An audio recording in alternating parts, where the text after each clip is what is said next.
주의 성령 이곳에 오시니 소란한 땅이 주 음성 듣고 주의 성령 이곳에 오시니 메마른 땅에 샘이 흐르네. 주의 성령 우리에게 오시니 고독한 창에 햇살이 들고 주의 성령 우리에게 오시니 가란 맘에 주의 생명꽃 피네. 주의 곁에 두신 지혜와 은혜 이른 아침 이슬로 내려주사 무뎌진 맘을 주의 옷깃으로 덮으사 아름다움 알게 하셨네. 주의 성령 이곳에 오시니 소란한 땅이 주 음성 듣고 주의 성령 이곳에 오시니 메마른 땅에 샘이 흐르네. 주의 성령 우리에게 오시니 고독한 창에 햇살이 들고 주의 성령 우리에게 오시니 가란 맘에 주의 생명꽃 피네. 가란 맘에 주의 생명꽃 피네. 우리 다 함께 기도하심으로써 주일 공동 예배를 살아계신 하나님께 올려드리겠습니다. 하나님 감사합니다.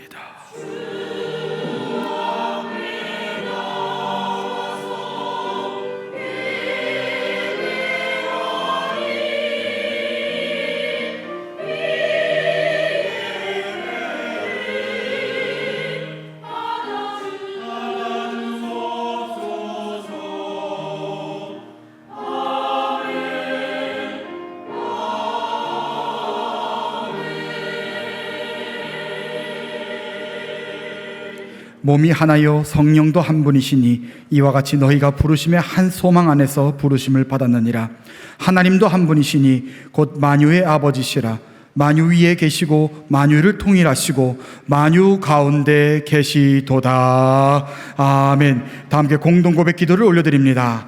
하나님 아버지, 인생의 철로 역정 속에서 복종과 경외가 아닌 나의 뜻과 의지로만 살아온 우리의 죄악과 허물을 용서하여 주옵소서. 성령이시여, 모든 것으로 선을 이루시는 하나님의 뜻과 계획을 신뢰하고 생명이 넘치는 평화와 기쁨의 삶을 살아내므로 하나님께 영광을 돌리게 하옵소서. 예수님의 이름으로 기도하옵나이다. 아멘. 찬송가 26장을 찬양합니다.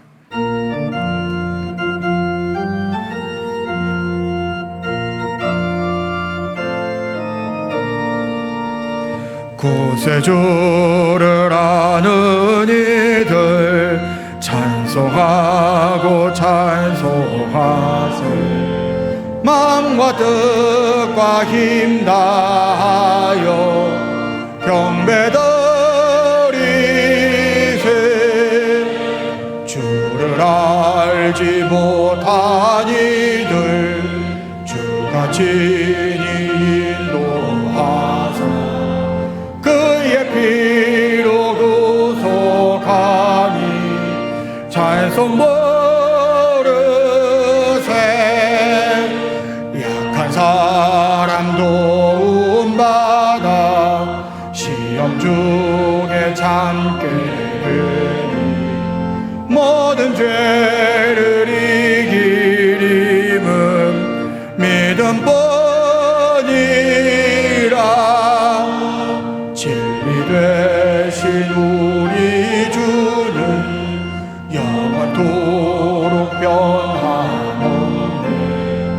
성도들아 주를 믿어 길이 섬기세. 교동문 27번 시편 51편 교동문으로 주님을 찬미하겠습니다. 교동문 27번입니다. 하나님이여 주의 인자를 따라 내게 은혜를 베푸시며 나의 죄악을 말갛게 씻으시며 나의 죄를 깨끗이 제하소서.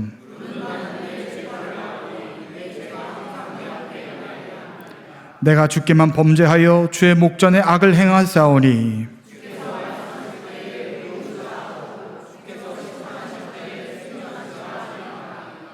내가 죄악 중에서 출생하였으며 우슬초로 나를 정결하게 하소서. 내가 정하리이다. 하나님이여 내 속에 정한 마음을 창조하시고 아멘. 사도신경으로 신앙 고백합니다. 전능하사 천지를 만드신 하나님 아버지를 내가 믿사오며 그 외아들 우리 주 예수 그리스도를 믿사오니 이는 성령으로 잉태하사 동정녀 마리아에게 나시고 본디오 빌라도에게 고난을 받으사 십자가에 못 박혀 죽으시고 장사한 지 사흘 만에 죽은 자 가운데서 다시 살아나시며 하늘에 오르사 전능하신 하나님 우편에 앉아 계시다가 저리로서 산자와 죽은 자를 심판하러 오시리라. 성령을 믿사오며 거룩한 공예와 성도가 서로 교통하는 것과 죄를 사하여 주시는 것과 몸이 다시 사는 것과 영원히 사는 것을 믿사옵나이다. 아멘.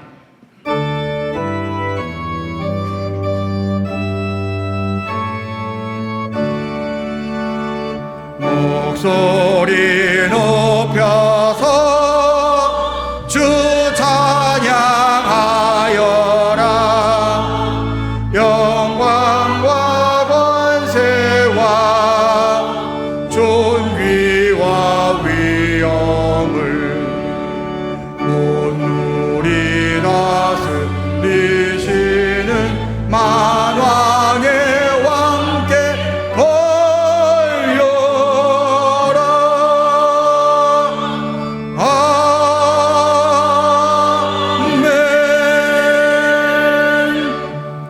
박우용 장로님께서 기도 인도하시겠습니다.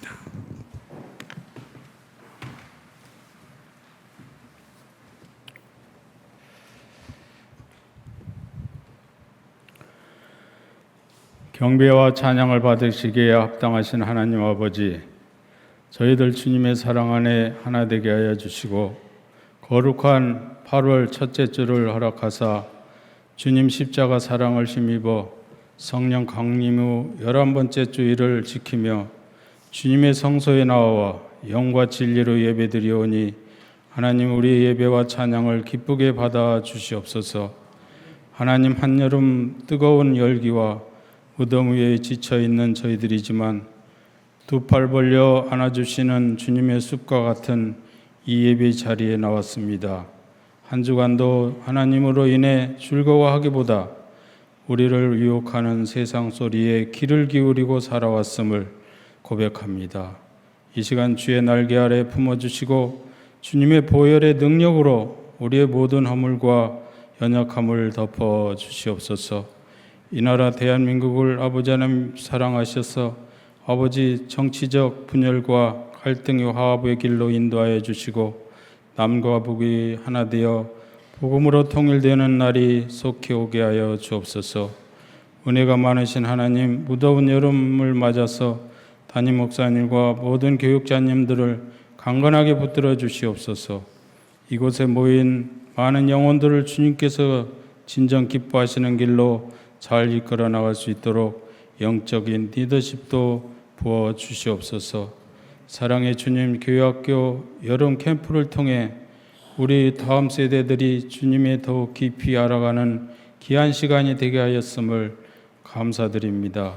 참여한 자녀들이 믿음 안에서 훈련되고 바르게 성장하여 주님의 큰 제목들로 성장하게 도와주시옵소서. 은혜가 풍성하신 하나님, 우리 교회를 사랑하사 성장과 부흥을 허락하여 주시옵소서. 지역사회와 이 시대의 어둠을 밝히고 생명의 영으로 하나님의 언약을 살아내는 교회 되게 하여 주시고 성령의 공동체로 이루어가게 하여 주옵소서. 우리 교회가 긴 역사 속에 뿌려온 씨앗들이 복음의 열매를 맺어 물이 바다 덮음같이 하나님의 영광이 가득하게 하여 주옵소서. 이 시간 말씀을 선포하시는 우리 담임 목사님을 선택하는 인간, 선택받은 인간, 언약의 말씀을 전하실 때에 성도들의 삶의 원동력이 되게 하여 주옵소서. 할렐루야 찬양대가 찬양의 우리의 고백이 되게 하여 주시고 찬양의 기쁨을 주님 받아주시며 주님 앞에 더욱 쓰임받는 찬양의 도구가 되게 하여 주옵소서. 감사로 제단을 장식한 꽃회전의 손길과 예배를 위해 교회 곳곳에서 헌신하는 이들의 삶에 늘 주님 함께 동행하여 주시옵소서. 또 병상에서 영상으로 예배하는 한우들에게 동일한 은혜 허락하셔 주시고 치유와 회복을 속히 허락하여 주시옵소서. 이 모든 예배를 주님 시종을 주님께서 주장하여 주시옵소서. 거룩하신 우리 주 예수 그리스도의 이름으로 감사드리며 기도드리옵나이다. 아멘.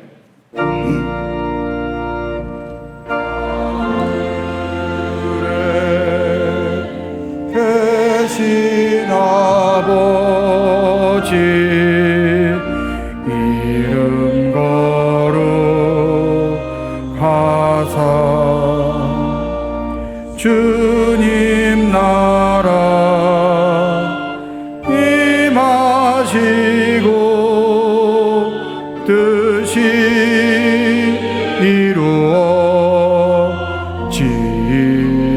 이루어지이다. 일용할 양식 주시고 우리들의 큰 죄 다 용서하옵시고 또 시험에 들게 마시고 악에서 구원하소서. 대개 주의 나라 주의 권세 주의 영광 영원히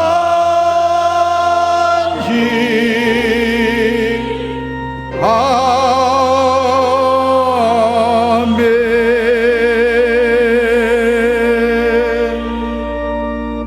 오늘의 성서 일과입니다. 구약의 말씀 황경환 권사님께서, 신약의 말씀을 이혜정 권사님께서 각각 봉독해 주시겠습니다.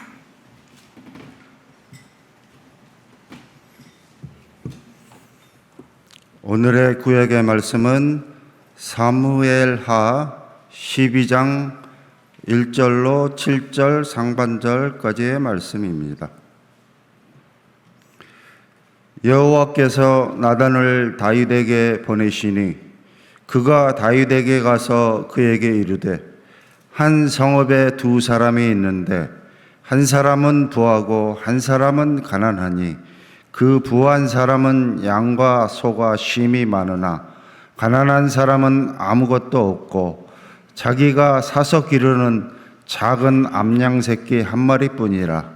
그 암양 새끼는 그와 그의 자식과 함께 자라며 그가 먹는 것을 먹으며 그의 잔으로 마시며 그의 품에 누움으로 그에게는 딸처럼 되었거늘 어떤 행인이 그 부자에게 오매 부자가 자기에게 온 행인을 위하여 자기의 양과 소를 아껴 잡지 아니하고 가난한 사람의 양 새끼를 빼앗아다가 자기에게 온 사람을 위하여 잡았나이다 하니 다윗이 그 사람으로 말미암아 노하여 나단에게 이르되 여호와의 살아계심을 두고 맹세하노니 이 일을 행한 그 사람은 마땅히 죽을 자라.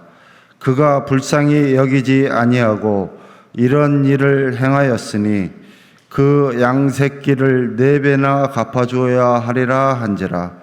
나단이 다윗에게 이르되 당신이 그 사람이라. 이는 살아계신 하나님의 말씀입니다. 아멘.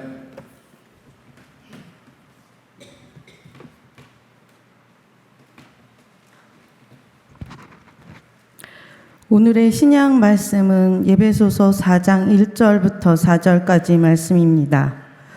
그러므로 주 안에서 갇힌 내가 너희를 권하노니 너희가 부르심을 받는 일에 합당하게 행하여 모든 겸손과 온유로 하고 오래 참음으로 사랑 가운데서 서로 용납하고 평안에 매는 줄로 성령을 하나 되게 하신 것을 힘써 지키라.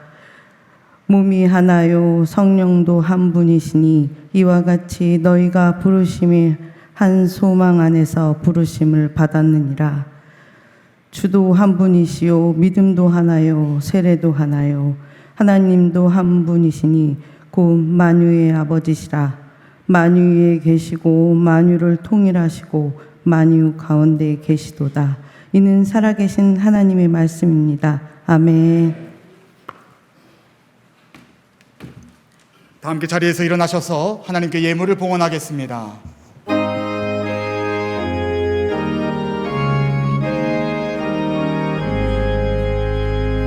만복의 근원 하나님 온 백성 찬송 드리고 저 천사여 찬송하세 찬송 성부 성자 성령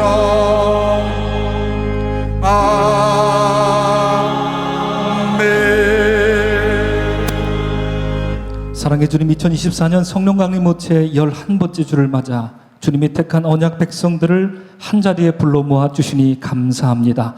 한 주간 우리를 지키시고 보호하신 주님, 그리하여 우리 인생 다가도록 모든 일에 동행하실 주님을 온 마음과 영혼으로 예배하는 이 시간이 되도록 인도하여 주시옵소서. 열방에 구원을 베푸시는 하나님, 우리가 섬기는 국내외 선교지와 교회와 그리고 기관들을 위해 기도합니다. 모니카리 선교사님, 이권희 선교사님, 한영종 선교사님, 이재영 선교사님, 이성우 선교사님, 박철 선교사님, 이관택 선교사님, 박영진 선교사님, 이재명 선교사님, 한주건 목사님, 송신영 목사님, 이진영 목사님, 김진희 목사님, 한범수 목사님, 그리고 그 밖에 5개 국내 기관들을 주께 올려드립니다. 또한 해외에 나가 있는 서강의 가족들과 군복무 중인 자녀들을 위해 기도합니다. 또한 연로하신 어른들 위해 기도하오니 이 무더운 여름날 건강 상하지 않도록 인도하시고 오히려 하나님의 성령으로 영육간의 강건함으로 살아가실 수 있도록 인도하여 주시옵소서. 한 주간 베푸신 주님 은혜에 감사하여 예물을 드립니다. 11정금과 감사헌금과 일천번제와 생일감사헌금과 주일헌금과 선교헌금과 목축헌금으로 그리고 애찬실 접대와 꽃의 예전으로 예물을 드립니다. 늘 평안 주심에 감사하여서 백내장 수술 잘하게 하시고 중보기도 해주심에 감사해서 예물 드립니다. 찬양의 특권 주심에 감사하여 예물 드립니다. 가족 여행을 무사히 잘 다녀오게 하심에 감사하며 또한 인도하심에 감사하며 주신 은혜에 감사하여서 그리고 동행해 주심에 감사하며 시부모님 추도 예배를 감사하며 주께 예물을 드립니다. 또한 마음의 소망을 담아서 드린 손길들도 있습니다. 온 가족이 주님 은혜 안에서 태국에 잘 정착할 수 있기를 기도합니다. 손자의 군입대를 위해서 기도합니다. 자손의 믿음 회복과 강건을 위해 기도합니다.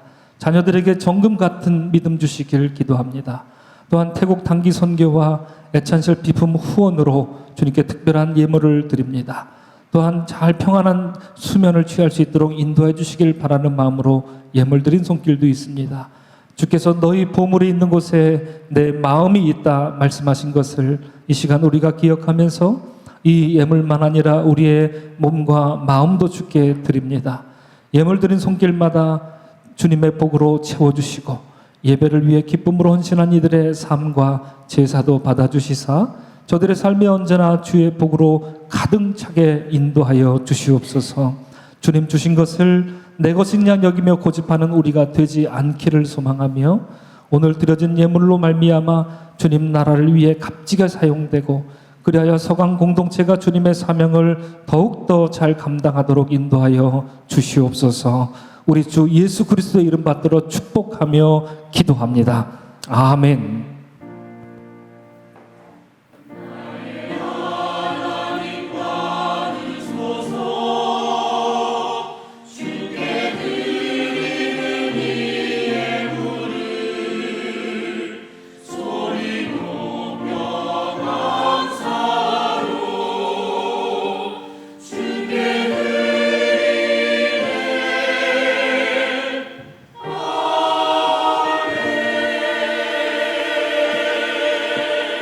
자리에 앉으시겠습니다. 성도교제 시간입니다. 오늘은 성찬 예식이 있도록 하겠고요. 지난주서부터 광고 드린 대로 애찬시를 오늘과 다음 주일날 운영하지 않는 것으로 하겠습니다. 여러분들 착오 없도록 협력해 주시길 바라고요. 이번 돌아온 수요일에는 우리 요르단 선교사님이신 박철 선교사님을 초청하여서 예배드립니다. 우리 많은 분들 함께 해주시기를 바랍니다. 우리 김도현 초청 속회를 위한 머풍금 찬양 콘서트가 오늘 23일 금요일날 저녁 7시 30분에 있도록 하겠습니다. TBC 성서연구 신약과정이 8월 말서부터 시작을 하는데요. 새롭게 신청 모집을 받습니다. 관심 있으신 분들께서는 신청해 주시면 감사하겠습니다. 구약과정을 들으신 분들도 다시 재신청을 하는 것으로 아시면 되겠습니다. 50일 기도학교 컨퍼런스가 내일서부터 수요일까지 대전 한빛교회에서 진행되겠습니다. 선교예배 원래회가 다음 주일날 진행하도록 하겠습니다. 입원 소식이 있습니다. 우리 윤순열 권사님 고대 안암병원에 입원해 계시다는 소식인데요. 생각나실 때마다 꼭 기도해 주시고 꼭 중보해 주시기를 바랍니다.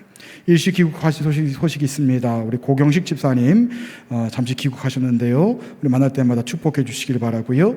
교육자 휴가 참고해 주시길 바랍니다. 우리 애찬시 냉장고 봉헌하셨습니다. 우리 현흥식 권사님과 이용영 장로님께서 범사에 감사하여 봉헌하셨습니다. 감사드립니다. 우리 떡접대에 있습니다. 구순에 감사하여 이숙자 권사님께서 섬겨주시고요.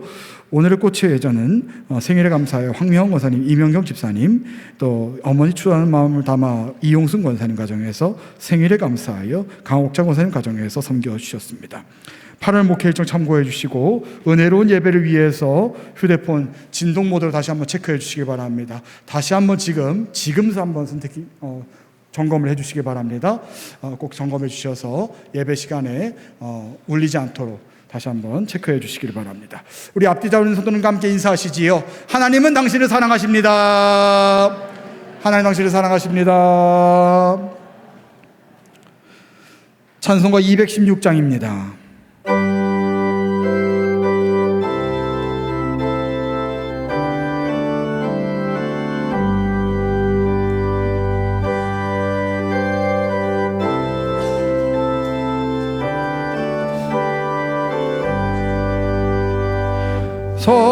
성자의 귀한 몸 날 위하여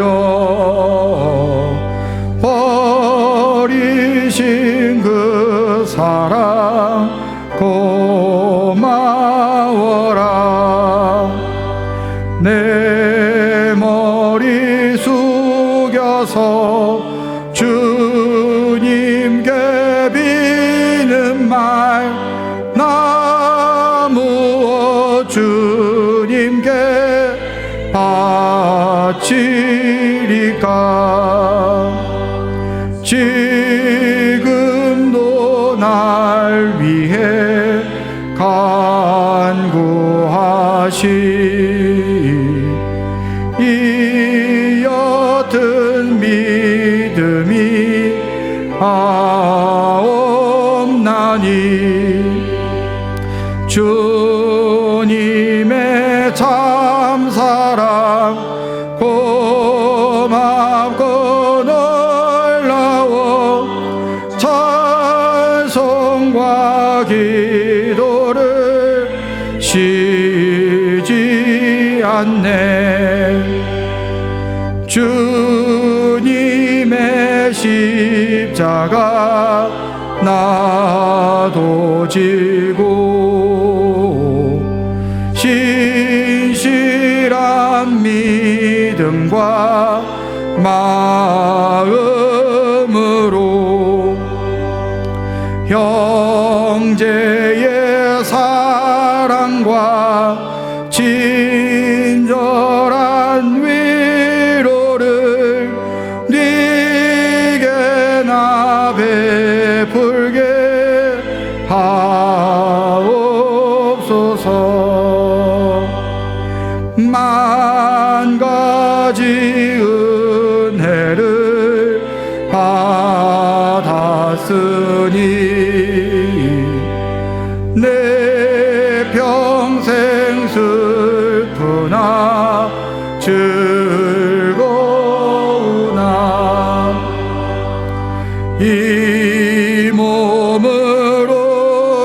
영원히 주님께 바쳐서 주님만 위하여 늘 살겠네.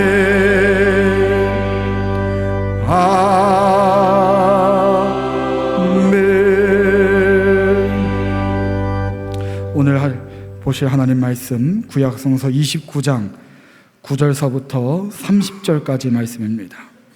창세기 29장 9절서부터 30절까지의 말씀입니다.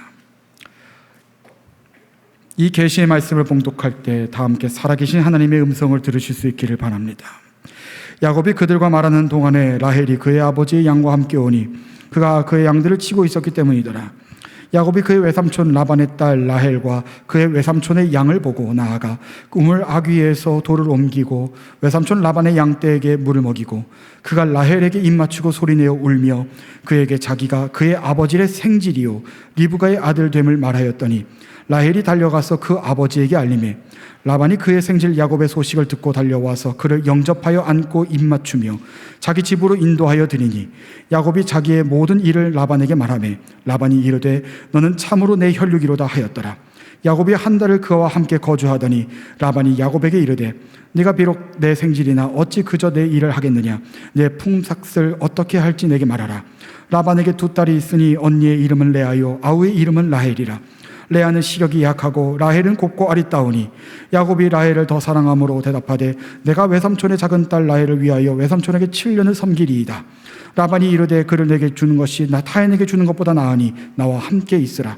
야곱이 라헬을 위하여 7년 동안 라반을 섬겼으나 그를 사랑하는 까닭에 7년을 며칠같이 여겼더라.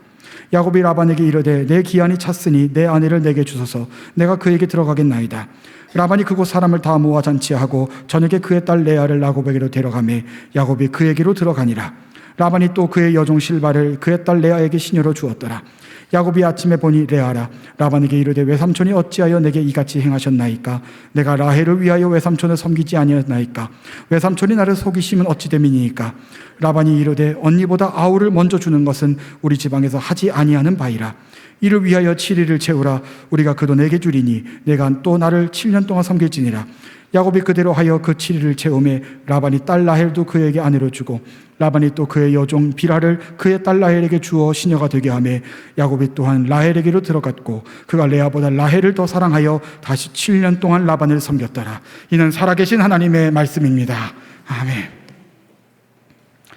할렐루야 찬양대에서 하늘아버지 지켜주시네라는 제목의 찬양으로 하나님께 영광을 올려주신 후에 임태일 담임 목사님께서 선택하는 인간, 선택받은 인간이라는 제목으로 말씀 선포해 주신 후 성찬 예식 집례해 주시겠습니다.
오 나의 주를 함께 하시네.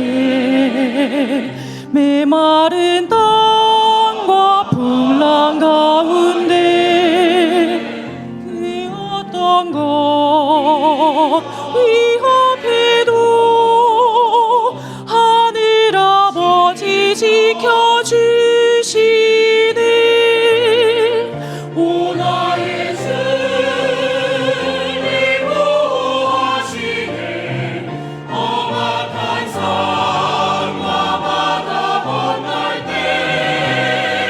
내 모든 길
아멘. 감사합니다. 감사합니다. 지난주에도 그랬는데요. 오늘도 우리 할렐루야 찬양대가 오늘 성경 본문에 나오는 야곱의 심정으로 또 노래를 하지 않았나 싶은 생각이 들었습니다. 특별히 아까도 제가 또 할렐루야 찬양대 실에 가서 격려하면서 인사 나눴듯이 오늘 제가 여러분들과 나누고자 하는 오늘 하나님 말씀 성경 본문과 이야기가 또 맞닿아 있기도 한 것 같습니다. 그런데 우리 링크를 우리 지휘자님이 보내주셨는데 사실 링크에 나오는 음원이 별로 매력이 없었어요. 별로 이번 주는 별론가 보다 이제 생각을 하면서 큰 기대를 하지 않고 곡을 저도 들었는데요. 감히 말씀드리건대 유튜브에 나와 있는 그 어떤 음원보다 오늘 할렐루야 찬양대의 아름다운 목소리가 훨씬 더 빛났던 것 같습니다. 우리 할렐루야 찬양대 수고하셨습니다. 그리고 하나님께 영광의 박수를 함께 다시 한번 경배하면 좋겠습니다. 잠시 기도하겠습니다. 은혜 주님 감사합니다.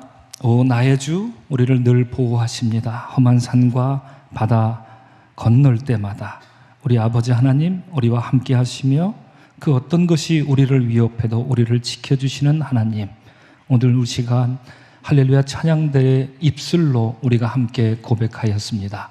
사랑의 주님, 우리는 하나님께서 선택해 주신 존재입니다. 연약하고 허물 많고 부족하지만 그런 우리들을 여전히 사랑하시고 그런 우리를 살리시기 위해 당신의 독생자 예수 그리스도까지 주셨습니다. 그리하여 우리를 택함 받은 백성 삼아 주셨습니다. 우리의 사는 날 동안 이처럼 언제나 돌보시는 주님 의지하며 살아가게 하시고 절대로 하나님 앞서는 우리가 되지 않게 하시고 주님과 동행하며 주님을 붙쫓아 따라 나가는 믿음의 여정 되게 인도하여 주시옵소서. 특별히 주님 이 시간 간구합니다. 우리 윤순열 권사님 고대 하남병원에 큰 수술을 마치시고 또한 회복 중에 있습니다. 여러 가지로 낙심하고 있을 가족들과 아버지 하나님께서 기도에 응답해 주셔서 하루속히 쾌유할 수 있도록 은혜 베풀어 주시고 또 병석에서 일어나 하나님께 더불어 나와 찬양할 수 있도록 은혜 베풀어 주시옵소서. 그 외에도 우리 교회 어르신들 많은 분들이 이 무더운 여름날 여러 가지로 힘든 가운데 있습니다. 영육 간의 강건함을 주시기를 이 시간 특별히 간구합니다. 주께서 성령으로 함께 해주시고 기름 부어주셔서 회복된 몸과 영혼으로 하루속히 주님 전에 나와 예배할 수 있도록 은혜 베풀어 주시옵소서. 모든 것 감사하고 축복하며 예수님 이름 받들어 기도합니다. 아멘. 우리 옆에 있는 분들하고 한번 인사 나누면서 오늘 말씀 나누면 좋겠습니다. 옆에 있는 분들 한번 이렇게 축복하면 좋겠습니다. 당신은 하나님이 택하셨습니다. 이렇게 인사 나눌까요? 당신은 하나님이 택하신 분이십니다. 네, 그렇습니다. 오늘 여러분들과 함께 나누고자 하는 말씀 주제가 바로 그런 것입니다. 여러분 사는 날 동안 하나님 우리를 택해 주셨다라고 하는 그 사실, 이 사실로 인하여서 감격하는 여러분과 또 제가 되면 참 좋겠습니다. 오늘 이러한 말씀 여러분들과 함께 나누고자 합니다. 여러분 작년 2023년도에 노벨 문학상을 받은 노르웨이의 요온 포세라는 작가가 있습니다. 그분이 쓴 소설이 여러 가지가 있는데 그 중에 아주 얇은 책이 있습니다. Shining이라는 책입니다. 빛난다, 비추다 아마 이런 뜻으로 책 제목이 있는 걸 텐데요. 이 소설 내용을 아주 간단하게 여러분들에게 말씀드리면 어느 날 이 주인공은 무료한 그 일상에서 벗어나기 위해서 무작정 차를 몰고 숲길을 달립니다. 그러다가 점점 숲에 깊숙이 들어가다가 바퀴가 흙 속에 깊이 빠지면서 낭패를 겪게 되지요. 차가 멈춰서자 이제 오도 가도 못한 주인공은 할 일 없이 차에서 내려서 칠흑 같은 그 어둠을 홀로 걸어야 하는 그런 신세가 됩니다. 그렇게 한참을 걷다가 주인공은 저 멀리서 캄캄한 어둠을 환하게 밝히는 아주 신비로운 빛을 이제 보게 되는데요. 그 빛 가운데 뭔가 형용할 수 없는 존재가 반드시 있었고요. 그래서 그 존재에게 당신은 누구십니까? 이렇게 묻고 이렇게 짤막하게 대답하는 그런 내용이 또한 나옵니다. 그로 인해서 소설이 이제 말해주는 것은 세상 모든 존재를 감싸주는 존재, 바로 주인공이 이제 경험하게 되는 바로 이런 소설 내용입니다. 처음에 주인공이 차를 몰고 숲길을 달리는 장면을 보면 소설은 이렇게 화면에 나와 있는 것처럼 말하고 있는데요.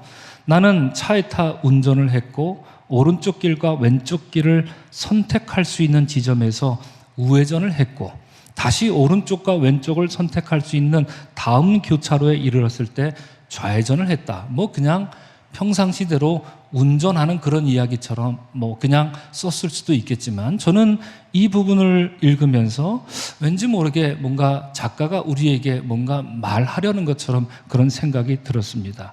말인즉슨 주인공은 차에 올라타서 왼쪽 오른쪽 선택하면서 자유롭게 운전을 했다는 얘기인데요. 그러다가 숲이 깊어졌고 그러다가 차가 바퀴가 빠졌다 하는 얘기인데 저는 이 부분을 읽으면서 작가가 말하고자 하는 인간이란 존재는 무엇일까 이런 생각을 해보았습니다. 인간이란 존재는 아마 이런 것이겠지요. 스스로 선택하기를 고집하는 존재, 분명히 그러합니다. 그렇죠? 차를 몰고 자유자재로 왼쪽 오른쪽을 선택하면서 운전하는 존재. 여러분, 인간은 이런 존재죠. 우리 다 그렇습니다. 우리 오늘도 그렇고 어제도 그렇고 우리의 일상을 가만 보면 우리는 매 순간 내가 선택하며 살아가곤 합니다. 그러나 동시에 소설에 나온 얘기처럼 바퀴가 흙에 빠지게 되는데 흙에 빠지는지도 모르고 그러면서도 모르고 계속해서 운전하는 어리석은 존재. 아마도 작가는 우리에게 이런 이야기를 들려주고 있는 것은 아닐까 생각이 듭니다. 그러므로 결론적으로 이 소설은 그러한 인간, 스스로 선택하기를 고집하고 내 생각이 옳다, 왼쪽, 오른쪽, 내 마음대로 자유자재로 운전하기를 좋아하는 그런 인간, 그러다가 바퀴가 빠져버리는 그런 인간은 칠흑 같은 어둠을 밝혀주고 세상 모든 존재를 따뜻하게 안아줄 절대적 존재를 만나야 한다라고 하는 것을 아마도 이 시대를 향하여서 예언자적인 그런 마음을 가지고 이 소설을 쓴 게 아닐까 싶은 생각이 들었습니다. 지난주에 이어서 오늘 우리가 만나게 될 야곱의 인생을 제가 방금 말씀드린 이 소설 내용에 비추어 보면 야곱은 어떤 인간인가? 그는 두말할 나위 없이 선택하는 인간입니다. 그는 언제나 왼쪽과 오른쪽 중 하나를 분명히 선택하면서 살아왔습니다. 태어날 때 어떻습니까? 아주 특이하게도 형 발꿈치를 붙잡겠다 선택하고 태어났고요. 국밥 한 그릇에 형을 교묘하게 속여 먹고자 선택합니다. 어머니 리브가와 공모해서 이삭과 에서를 철저하게 속인 것도 변명의 여지 없는 그의 선택이었더니 에서에게 잡혀 죽을까 두려워서 필사적으로 라반의 집으로 도망친 것도 역시 야곱의 선택입니다. 오늘 본문에서 우리는 스스로 선택해서 이제 천신만고 끝에 도착한 곳이지만 바퀴가 흙에 깊이 빠진 것처럼 옴짝달짝 하지 못하는 야곱을 다시 만납니다. 이제 그는 차에서 내려서 칠흑 같은 어둠을 홀로 걸어야 하는데 그 길에서 야곱이 만나야 할 것은 무엇인지 오늘 본문 말씀을 통해서 여러분과 함께 은혜를 나누고자 합니다. 여러분, 이에 앞서 먼저 주목해야 할 것이 있습니다. 오늘 본문 창세기 29장에서는 형제, 히브리 말로 아흐라고 하는데 창세기 29장은 이 형제라는 단어가 반복해서 나오면서요, 야곱과 라반의 관계를 무엇으로 푸느냐? 형제로 풀고 있다. 여러분, 이것을 우리가 먼저 기억해야 할 필요가 있습니다. 이로써 창세기 29장은 브엘셰바, 과거의 브엘셰바에서 에서와 야곱이라는 이 형제 사이에 일어난 비극 있지 않습니까? 야곱이 에서를 속였던 이 비극 말입니다. 이 비극이 이제 브엘셰바뿐만 아니라 바단 아람에서 라반과 야곱이라는 또 다른 형제 관계에서 번지고 있고 재현되고 있음을 오늘 성경은 우리에게 말해주고 있는 것이지요. 제가 새벽 기도 시간에도 수차례 여러분들께 강조하면서 말씀드렸는데요. 본문에 나오는 라반이 우리말 성경에는 야곱의 외삼촌이라고 소개되고 있지만 성경 원어로 보면 외삼촌이라는 말은 없습니다.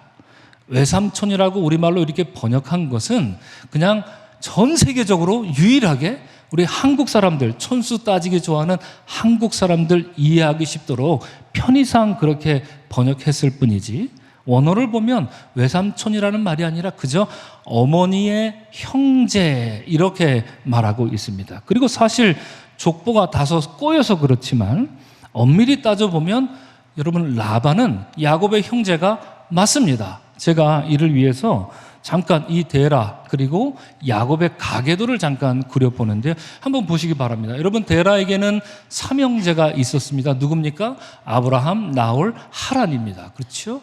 아브라함은 3대가 있습니다. 3대가 어떻게 이루어집니까? 아브라함, 이삭, 그리고 에서, 야곱 이렇게 됩니다. 이게 3대죠. 그리고 나홀도 3대를 이룹니다. 어떻게 됩니까? 나홀, 부두엘, 리브가, 라반 이렇게 됩니다. 그래서 학렬로 놓고 보면 아브라함, 나홀, 하란이 학렬이 같고요. 이삭과 부두엘이 학렬이 같고요. 에서, 야곱, 리브가, 라반 이게 학렬이 같습니다. 이 족보가 완전히 꼬였죠. 왜냐하면 리브가가 이삭과 결혼해서 낳은 자식이 에서와 야곱이기 때문에 조금 이렇게 말하는 게 조금 어눌하긴 합니다만 여튼 그렇습니다. 학렬로 보고 가족 대수를 보면 이것이 맞습니다. 그러므로 여러분 제가 한번 질문을 한번 던져볼까요? 야곱의 할아버지는 누굽니까? 아브라함이죠. 그죠?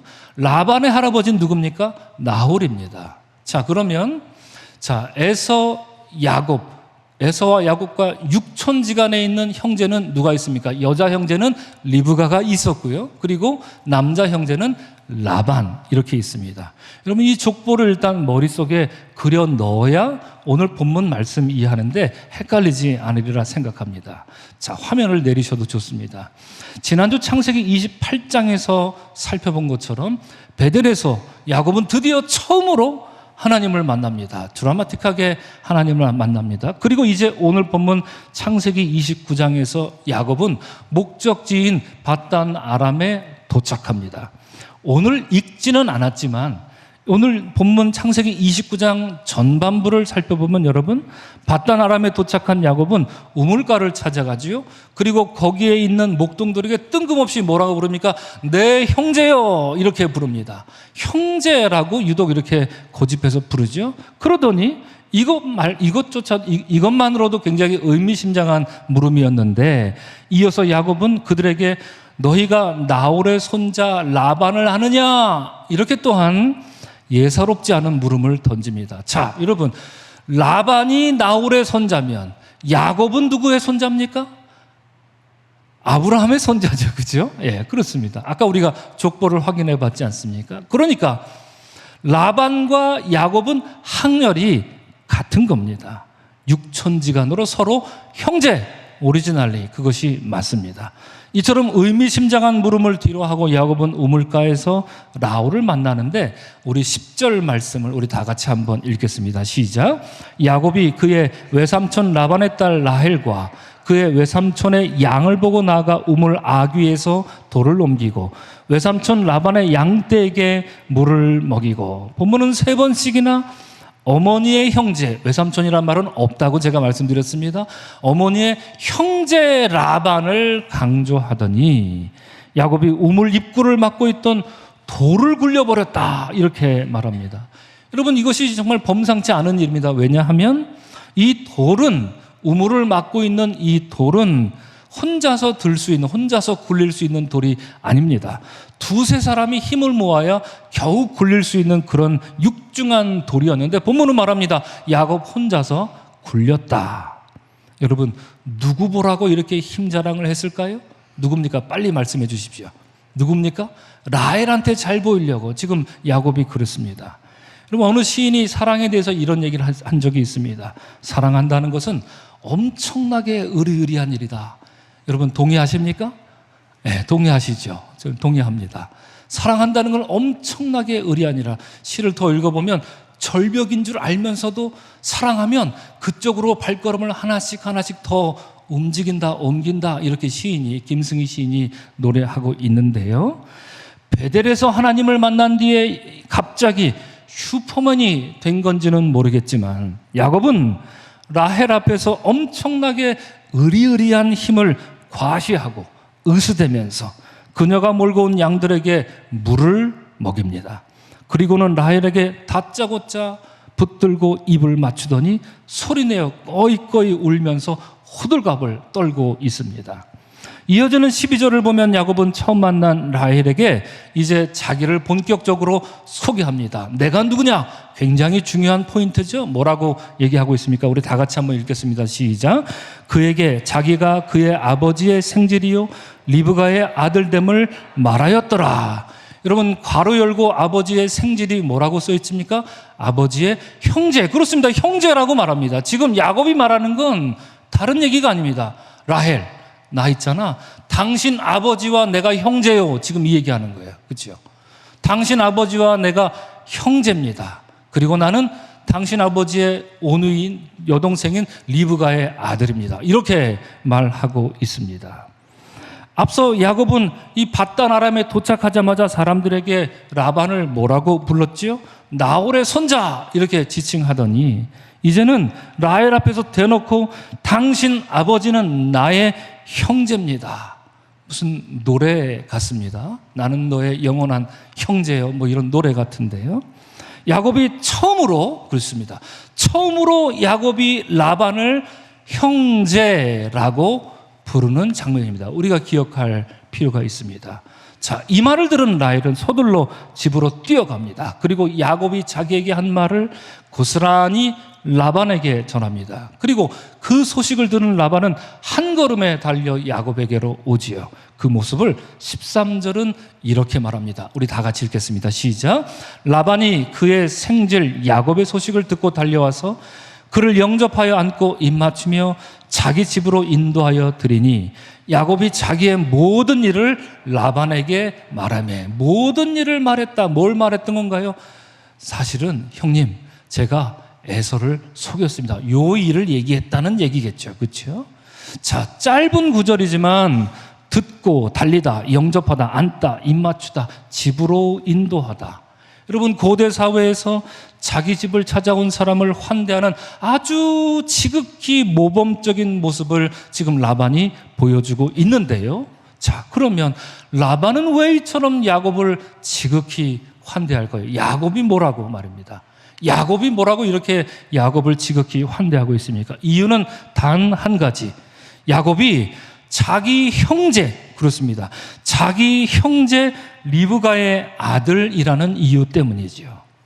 라반은 아주 오래전에 자기 동생 리브가를 시집 보냈습니다. 제가 아주 오래전에라고 했지만 여러분 몇 년 전일 것 같습니까? 이날 이전 몇 년 전 리브가를 시집 보냈습니까? 100년쯤 됐습니다. 100년 전에 시집 보낸 리브가 있습니다. 그때 동생 리브가는 뭐가 그렇게 좋았는지 곧바로 결혼하겠습니다. 가겠느냐? 가겠나이다. 이렇게 짤막한 대답으로 결혼을 결정하더니 뒤도 안 돌아보고 집을 떠났습니다. 그 뒤로 단 한 번도 만나지 못한 그리운 동생 리브가의 이름을 100년 만에 들었으니 게다가 그가 낳은 그의 피부치가 지금 자기 눈앞에 있는 것 아니겠습니까? 이 얼마나 반갑고 놀라운 일입니까? 이런 이유로 라반은 야곱을 환대하고자 집에 들이게 된 것이지요. 자, 그런데 야곱이 라반의 집에 머문 지 한 달 정도 지나면서 문제가 생깁니다. 이제 인내의 한계가 왔고 이제 여러 가지 복잡다단한 그런 생각이 들었다라는 얘기인데요. 아니, 문제가 생겼다라기보다는 이제 라반이라는 이 인간의 본성이 서서히 드러납니다. 라반은 굉장히 교묘하고 치밀한 인간이었으니까요. 야곱을 대하는 라반의 마음에 변화가 생겼는데요. 지금 여러분, 지금 밧단 아람에 도착한 야곱의 몰골이 어떻습니까? 말도 아니죠. 완전 거짓골입니다. 100년 전에 리브가를 데리러 왔던 아브라함의 종, 그는 종임에도 불구하고 낙타 10마리를 끌고 왔습니다. 람보르기니 10대를 몰고 왔으니 얼마나 삐까뻔쩍하게 왔겠습니까? 그런데 100년 뒤에 자기 여동생의 아들이랍시고 나타난 야곱의 몰골을 보니 완전 거지꼴을 하고서 거지도 이런 거지가 없다 싶을 정도로 그런 모습을 하고 나타났으니 그런 야곱을 걷어먹이는 것 한 달이면 충분했던 것이겠죠. 그래서 이제 라반은 야곱을 어떻게 대하는가 우리가 여기에 눈여겨봐야 할 텐데요. 철학자 칼 야스퍼스는 이런 말을 했죠.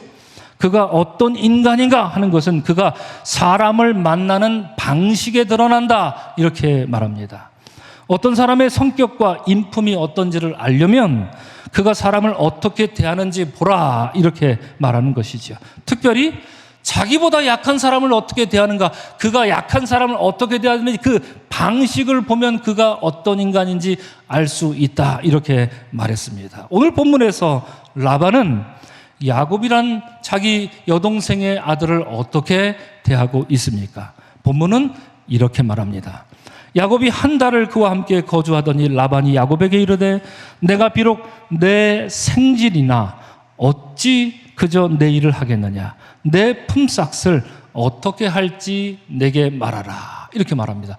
여러분은 아까 방금 우리가 살펴봤듯이 야곱이 라반을 형제라고 말했습니다. 그렇죠?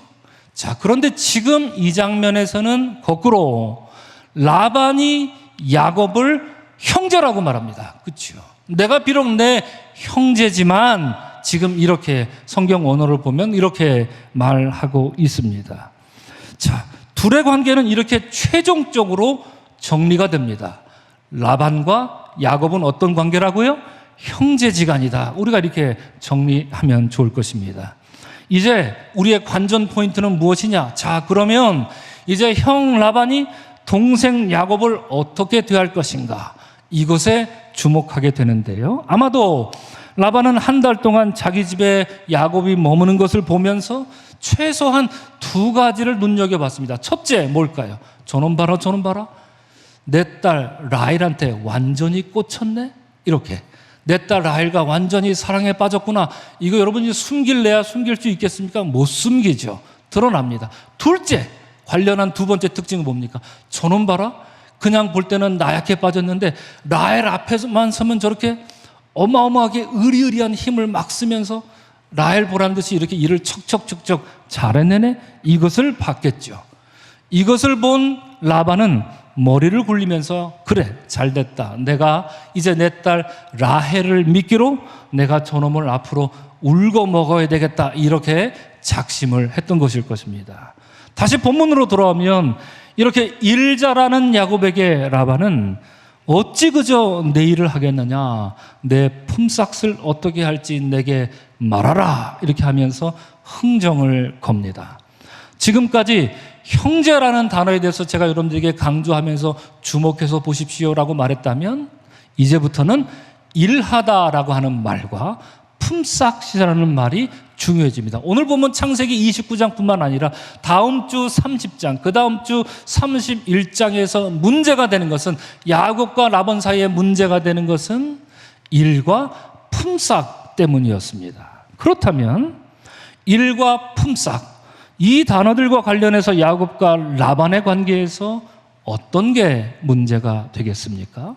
여러분, 상식적으로 보면 지금 라반은 자기 형제, 자기 동생 야곱에게 호의를 베푸는 것입니다. 큰 문제가 되지 않습니다. 라반이 일 잘하는 야곱에게 공짜로 일하지 않고 보수를 지급하겠다 하는 말, 당연한 제안처럼 들리고 한편으로는 집안 어른으로서 마땅히 해야 할 그런 처사처럼 보이기도 합니다. 하지만 그건 오늘날 우리 시대 얘기고요. 고대 사회는 문제가 다릅니다.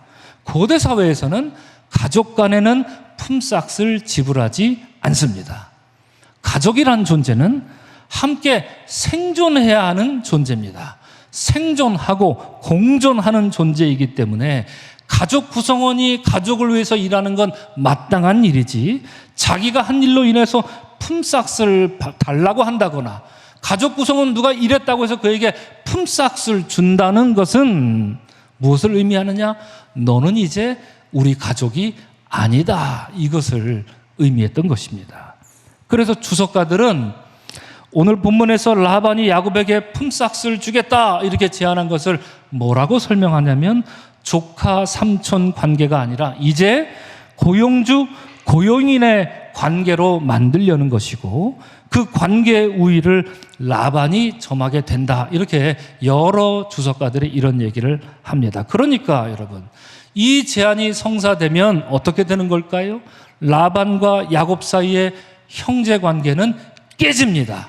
형식적으로는 남아있을지는 몰라도 내용적으로는 형제 관계가 깨집니다. 그리고 그저 고용주, 고용인의 관계로만 남는 것이죠. 이 얼마나 비극적인 일입니까?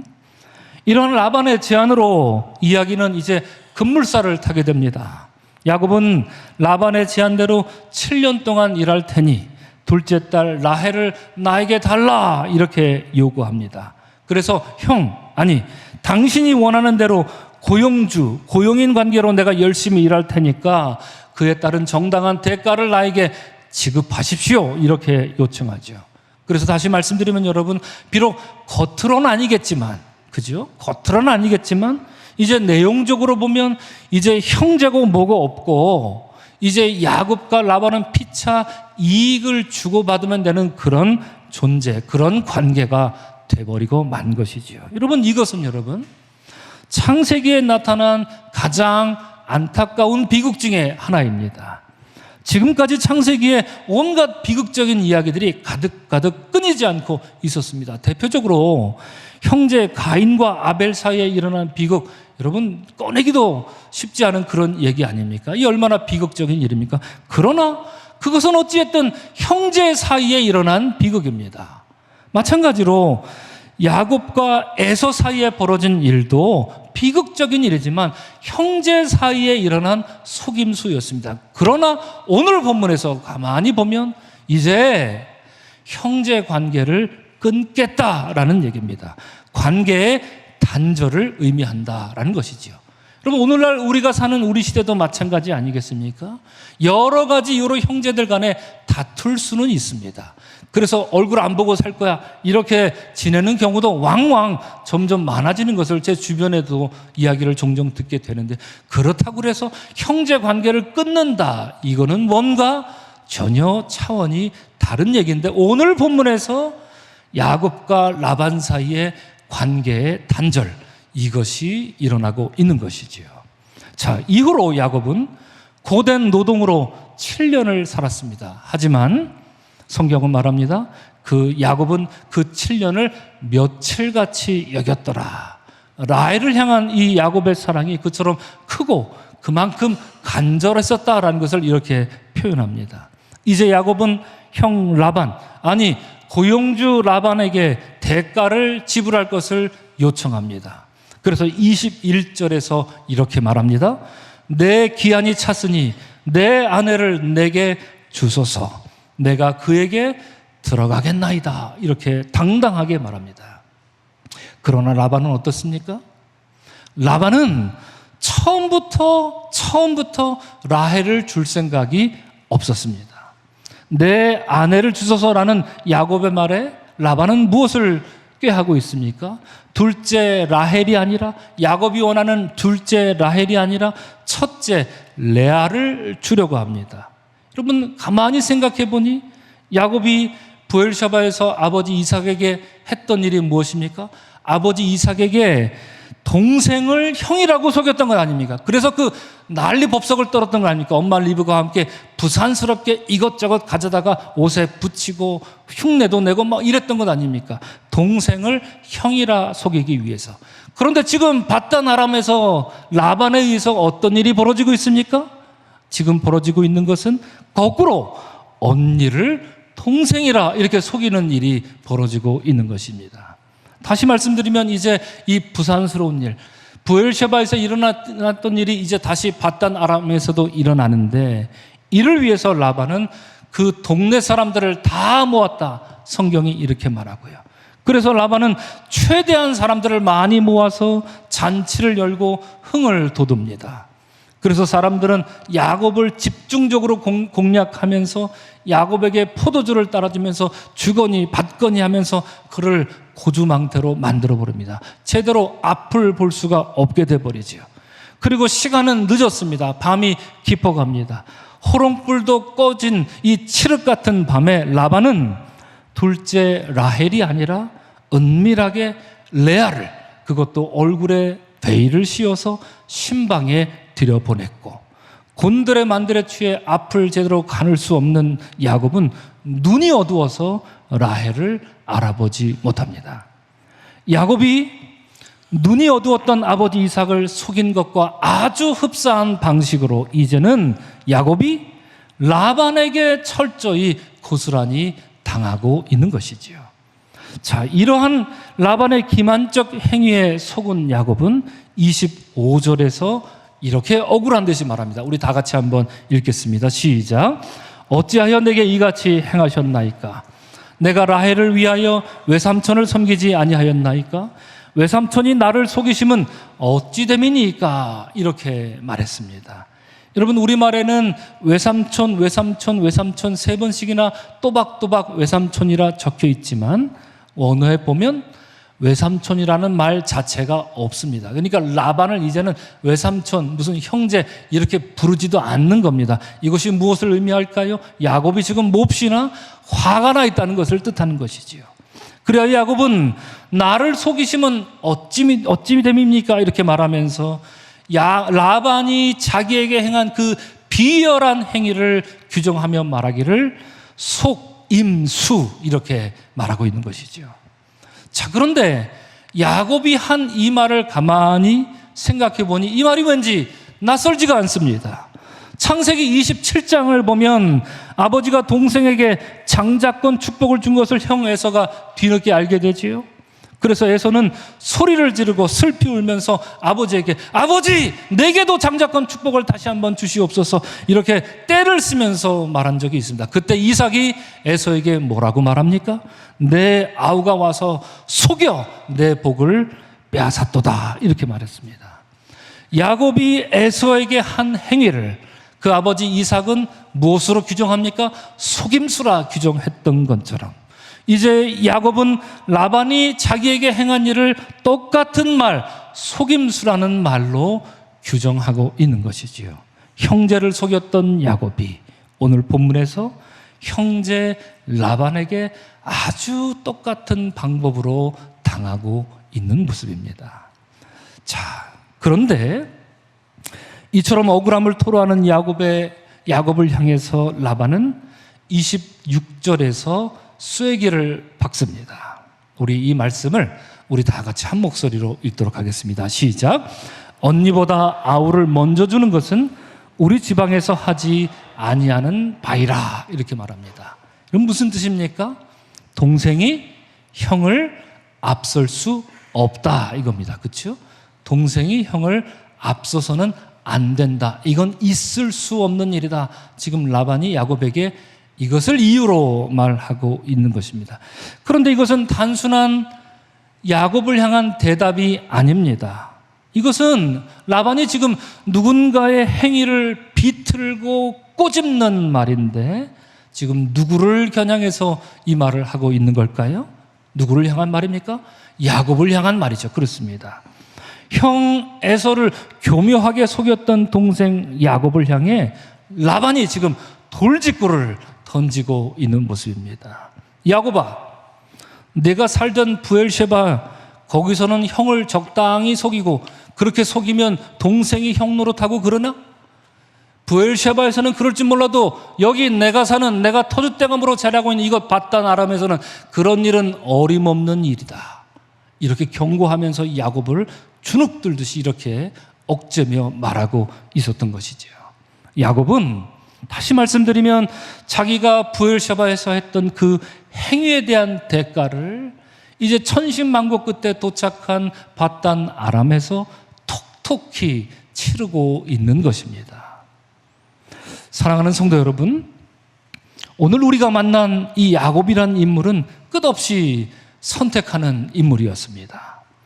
부엘셰바에서 가족과 함께 살 때도 그리고 장자권을 빼앗아 도망치던 순간에도 선택이었듯이 오늘 본문에서 바단 아람에 도착한 뒤로도 그의 삶은 계속해서 선택과 선택으로 이어집니다.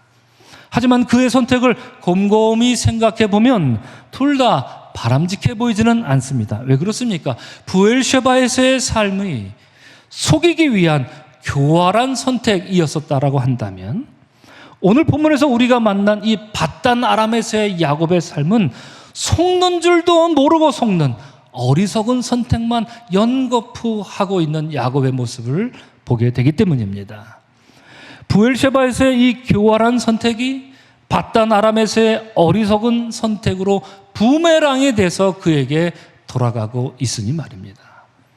자, 야곱은 선택하는 인간으로서 자기가 선택하여서 자기가 이루고 싶은 것을 마땅히 능동적으로 활기차게 살고 싶었던 인물이었습니다. 그러나 지금까지 야곱의 인생을 우리가 살펴보니 그렇지가 않습니다. 오히려 선택을 하면 할수록 그의 영혼은 점점 메말라가고 그의 인생은 점점 꼬이기만 하고 있었던 것이죠.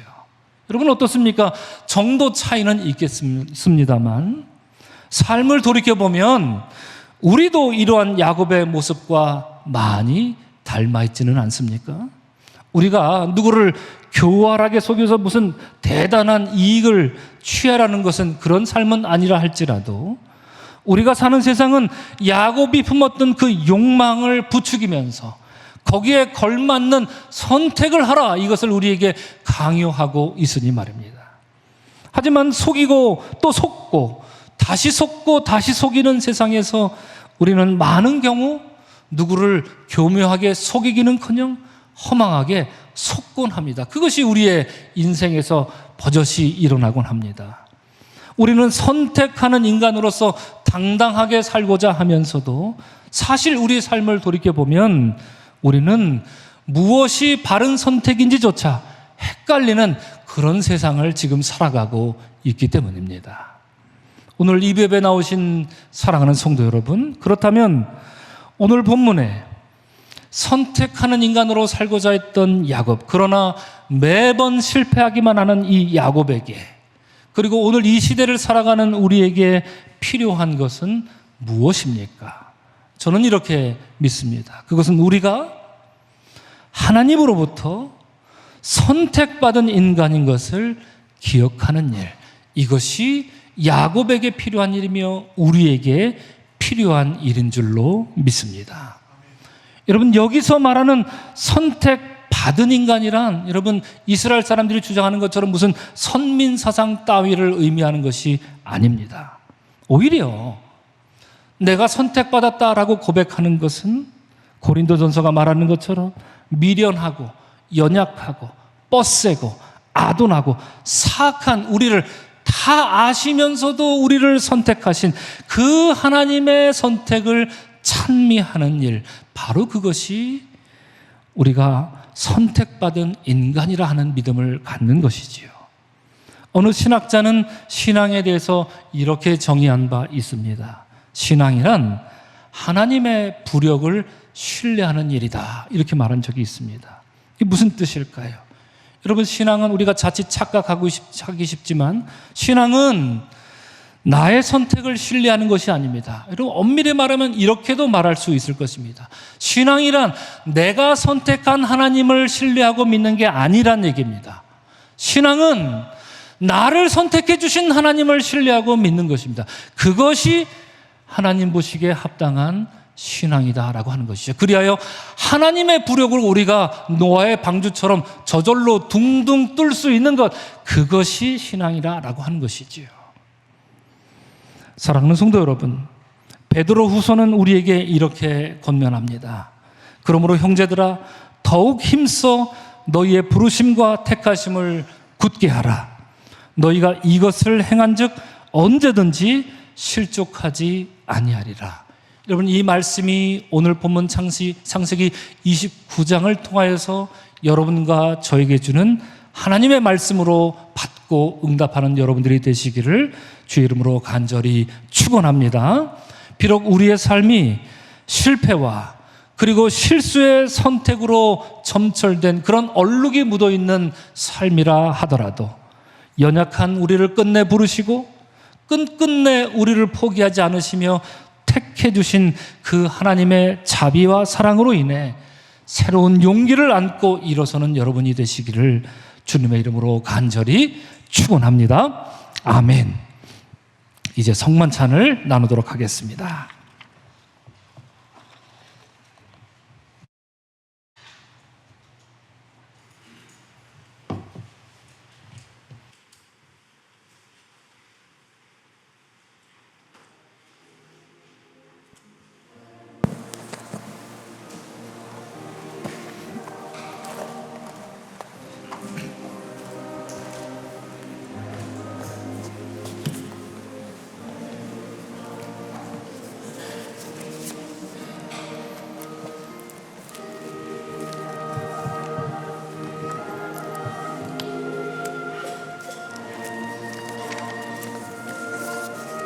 우리 장로님들을 앞으로 초대합니다. 앞으로 나와주시기 바랍니다.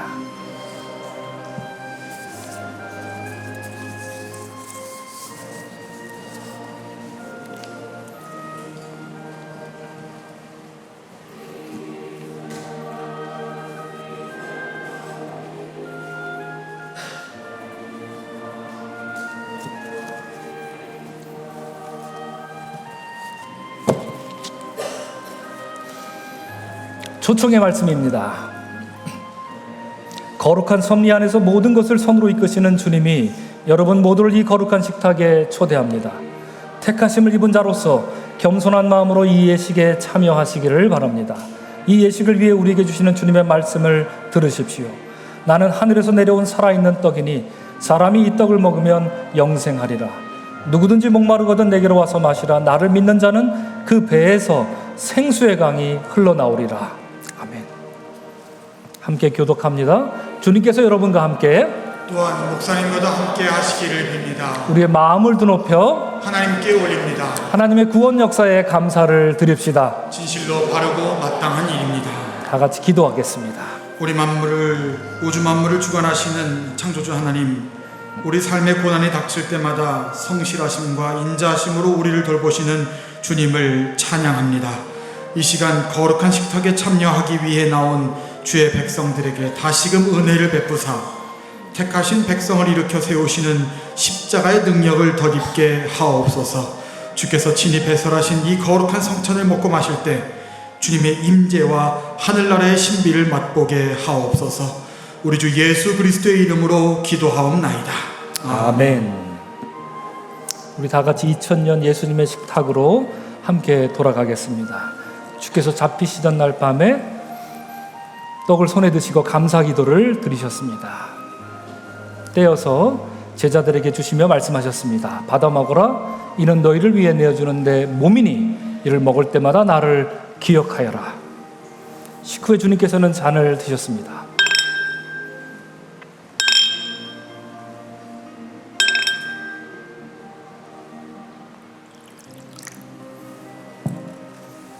감사 기도를 드리시고 잔을 돌리시며 말씀하셨습니다. 이 잔을 마시라. 이는 죄사함을 얻게 하려고 많은 사람을 위해 흘린 새 언약의 피니 이를 행할 때마다 나를 기념하여라. 이제 식탁 위에 놓인 빵과 포도주를 위해 성별을 위해 함께 기도하겠습니다. 창조주 하나님, 혼돈과 공허와 흑암만이 가득한 태초에도 하나님의 영은 수면 위를 운행하셨습니다. 이로써 주님은 어둠의 빛을, 혼돈의 질서를, 광야의 샘과 꽃을, 죄의 용서를 주심으로 세상을 아름답게 지으셨습니다.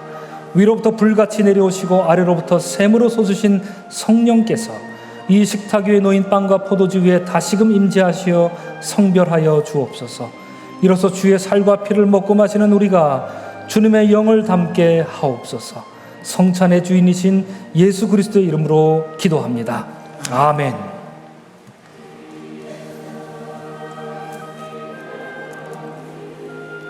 그리스도의 몸입니다. 그리스도의 피입니다. 아멘.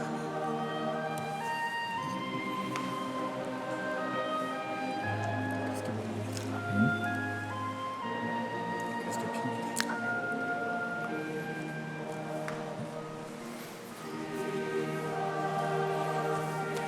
그리스도 몸입니다. 그리스도 몸입니다. 그리스도 몸입니다.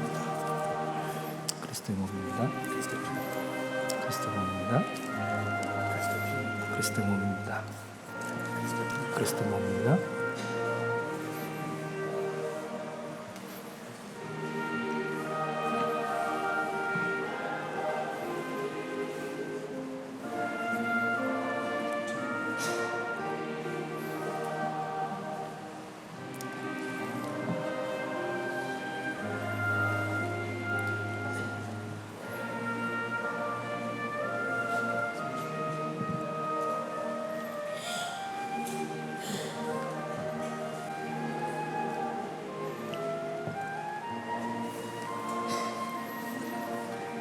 자, 이제 여러분 한 분씩 앞에 나오셔서 주님의 살과 피를 받아 먹고 마시기를 바랍니다.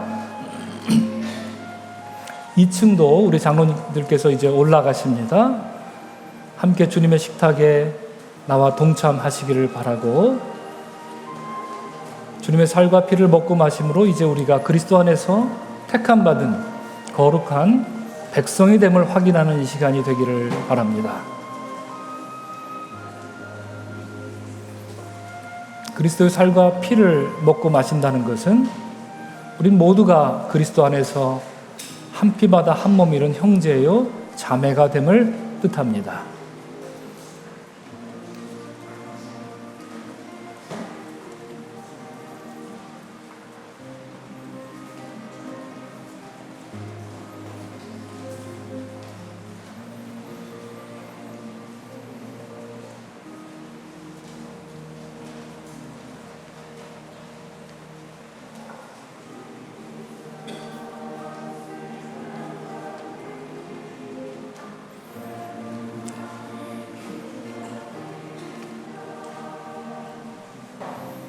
동선이 겹치지 않도록 한 분씩 앞에 나오셔서 겸손히 주님의 살과 피를 먹고 마시기를 바랍니다.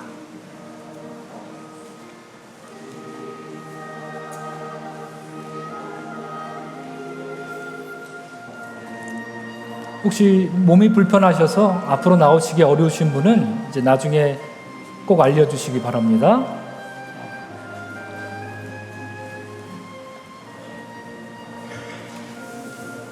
네, 찬양대도 함께 동참해 주시면 감사하겠습니다.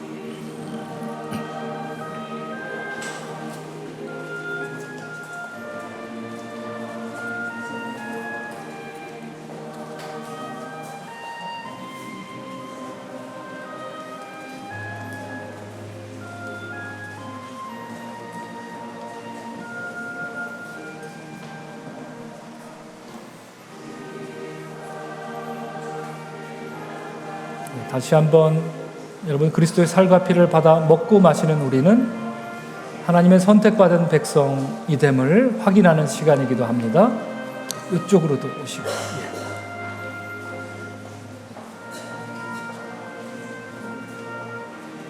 자격이 없고 허물 많은 우리를 있는 그대로 우리를 받아주심으로 우리를 주님의 사랑 안에 품어주셨습니다.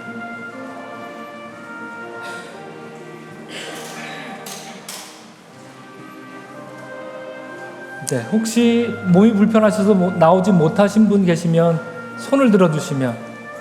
없으시죠? 예. 아, 계신가요? 어디? 네, 그렇습니다. 감사합니다. 예.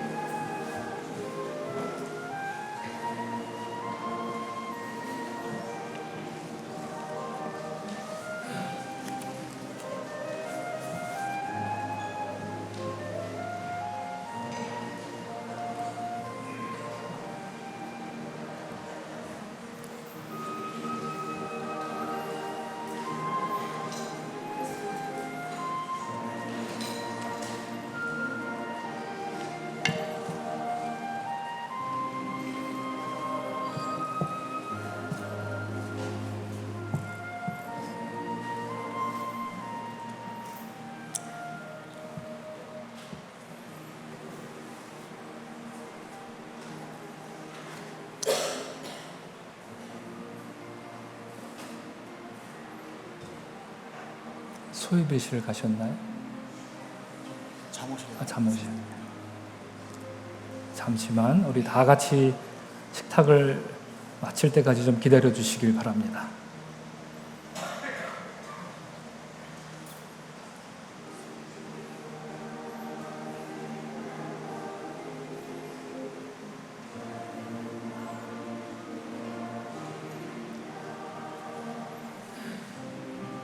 네, 감사합니다.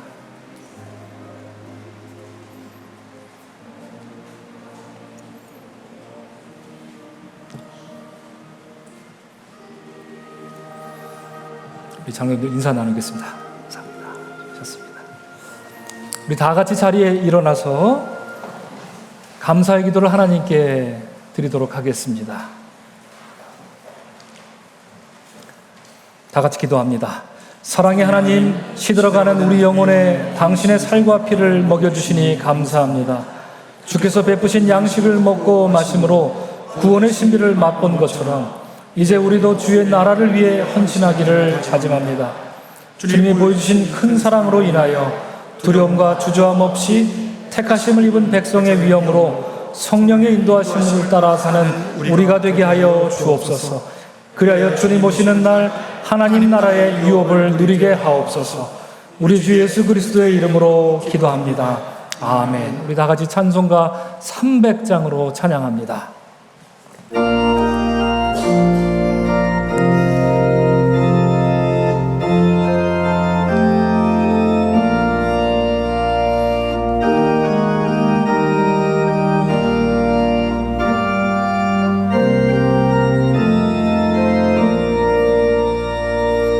내 마음이 낙심되며 근심에 눌릴 때 주께서 내게 오사 위로해 주시네. 가는 길 캄캄하고 괴로움 많으나 주께서 함께하며 내 짐을 지시네. 그 은혜가 내게 족하네. 그 은혜가 족하네. 이 괴로운 세상 지날 때 그 은혜가 족하네. 희망이 사라지고 친구 날 버릴 때 주 내게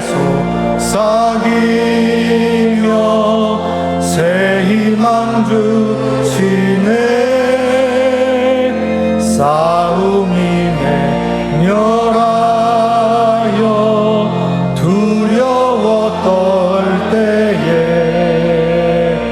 승리의 왕이 되신 주 음성 들리네.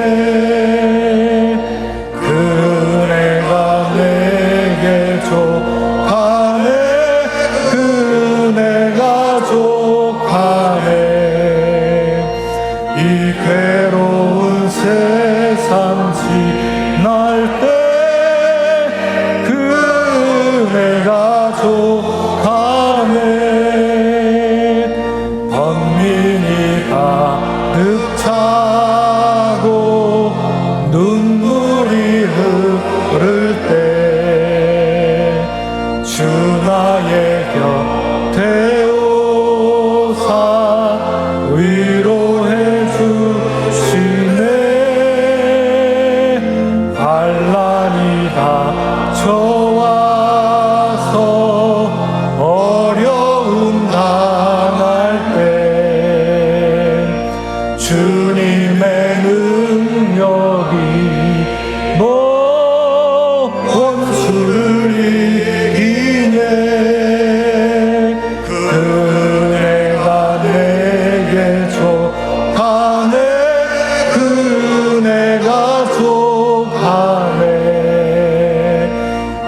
괴로운 세상 지날 때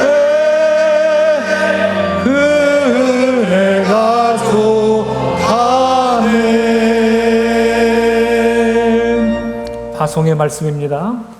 사랑하는 서강의 성도들이여, 모든 순간 하나님의 택하심을 입은 백성임을 기억하면서 하나님 나라의 복을 이 땅에서 누리십시오.